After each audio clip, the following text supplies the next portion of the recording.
There is a star, 40 light-years from Earth. It has 7 planets. All of them are roughly the size of Earth. 3 of them are in the habitable zone. In 2017, we found it. In 2022, we pointed the most powerful telescope in history directly at it. What James Webb found in those atmospheres was unexpected. This is what we know, and this is what we still can't explain. 40 light-years from here, a star no bigger than Jupiter pulses in the darkness, surrounded by a planetary system unlike any seen before. In 2017, Michael Gillon and his team announced the impossible. Not just a single Earth-sized planet or 2, but 7. Each world, locked in a tight orbit, circles its ultra-cool red dwarf host in a cosmic choreography so compact that all 7 would fit comfortably inside the orbit of Mercury. Their names are simple, B through H, but the numbers are staggering. All 7 planets are roughly the size of Earth. 3, TRAPPIST 1e, F, and G fall within the narrow band where liquid water could exist, the so-called habitable zone. Odds like these are rare. The chance of even one Earth-sized planet in the habitable zone of an M dwarf is estimated at less than 10%. Here, a single faint ember of a star offers 3. The system's architecture defies intuition. Orbital periods range from just over a day and a half to about 19 days, each planet tugging on the next in a resonant chain that betrays a history of migration and gravitational dance. Their radii span from 0.75 to 1.13 times Earth's radius, with masses measured by subtle variations in their transits. No other known system packs so many Earth-sized worlds so close to their star. The discovery sent shockwaves through astronomy. 7 worlds, all rocky, all within reach of modern telescopes. TRAPPIST-1 became the focal point for every instrument capable of probing alien skies. The question was no longer whether Earth-sized planets are common, but whether any of these 7 could truly be another Earth. Conditions on TRAPPIST-1's worlds offer a rare scientific promise.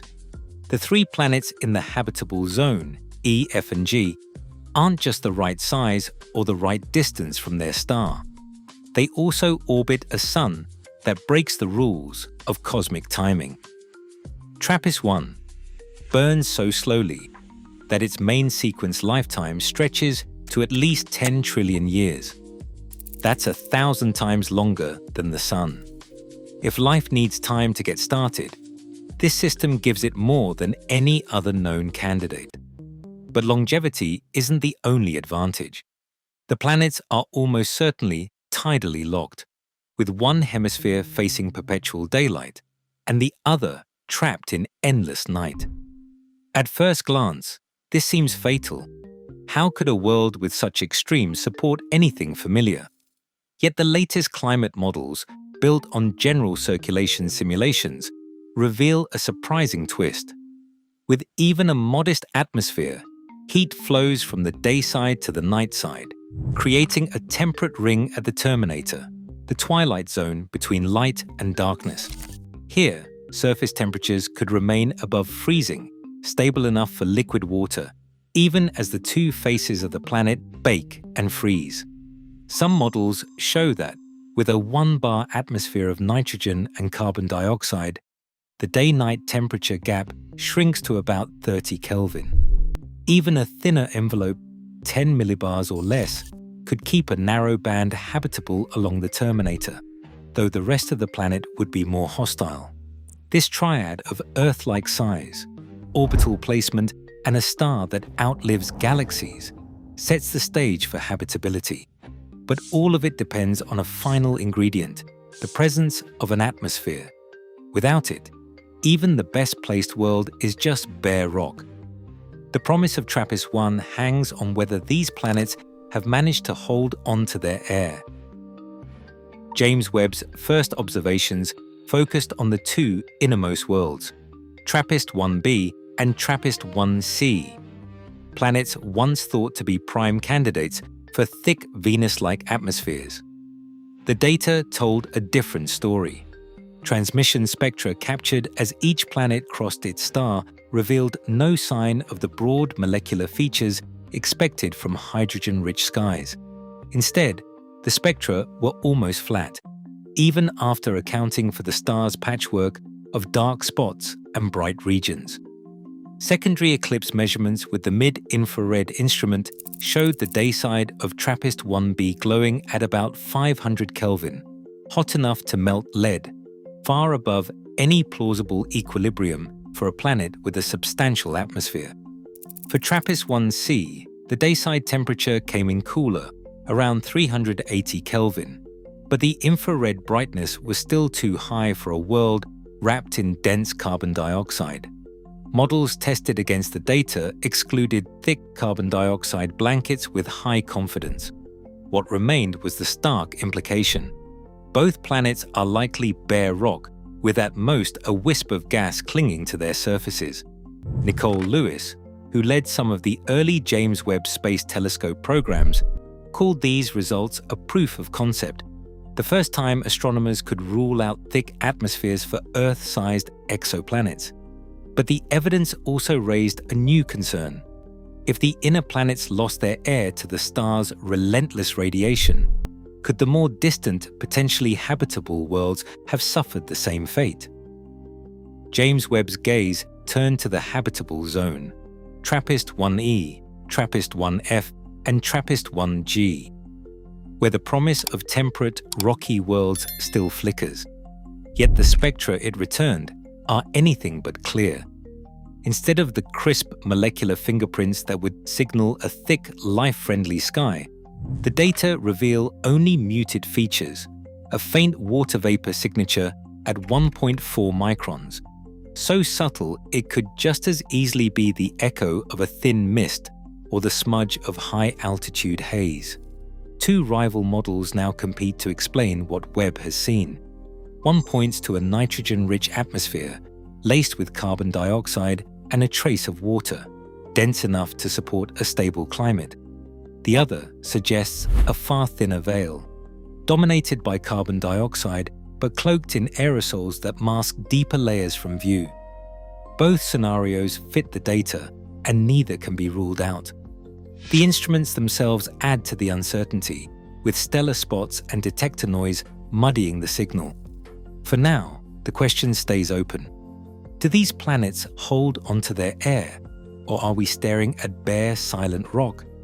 The answer is suspended between models and measurements, and the most promising worlds remain unresolved. James Webb's investigation of TRAPPIST-1 relies on an arsenal of instruments, each tuned to a different facet of the planetary puzzle. NIRISS, NIRSPEC, and MIRI, three acronyms, three sets of eyes, work in concert to pull faint signals out of the star's glare. NIRISS, the near-infrared imager and slitless spectrograph, captures the starlight that passes through a planet's atmosphere during transit, searching for the telltale dips and bumps that betray molecules like water or carbon dioxide. NIRSPEC, the near-infrared spectrograph, pushes deeper, spreading the light into a broad spectrum that can reveal subtler features and hint at the presence of clouds, hazes, or even surface pressure. MIRI, the mid-infrared instrument, measures the planet's own heat as they slip behind the star, giving the first direct look at dayside temperatures and the efficiency of atmospheric heat transport. Since 2022, these instruments have worked in tandem, each with its own strengths and blind spots. Nicole Lewis, at the forefront of these efforts, describes the approach as forensic, not just looking for signs of life, but ruling out the impossible, narrowing the range of what could be true. The data is precise, but the challenge is formidable. Stellar spots, detector quirks, and the faintness of the signals mean that every answer comes with caveats. Yet, for the first time, astronomers can say with confidence when a planet is truly bare rock and when the evidence leaves room for air. A red dwarf like TRAPPIST-1 does not burn quietly. Its surface crackles with magnetic storms, unleashing flares that reach 10 to the 34 ergs, each one a burst of energy strong enough to strip the air from any nearby world. For the TRAPPIST-1 planets, there is no safe distance. Even the habitable zone sits inside a relentless wind, bombarded by ultraviolet and X-ray blasts hundreds of times more intense than anything Earth faces. Atmospheric escape is not theoretical here. It is a process measured in tens of millions of years.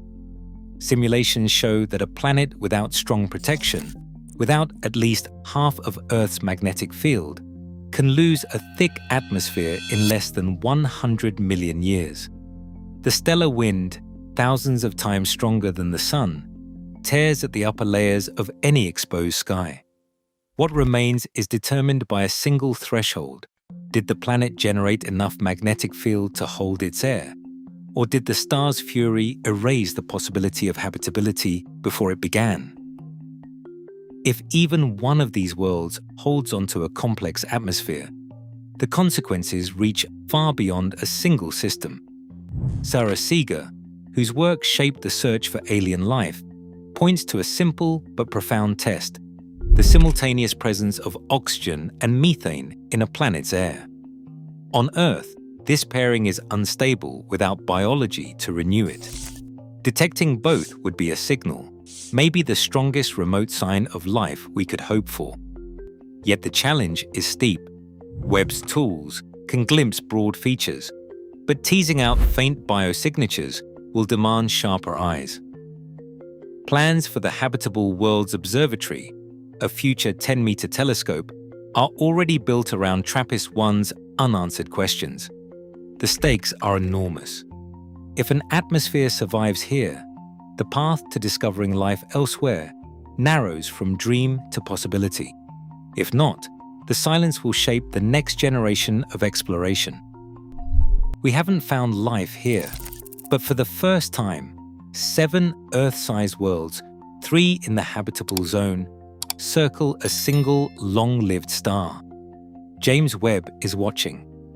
The question of other life is no longer theoretical.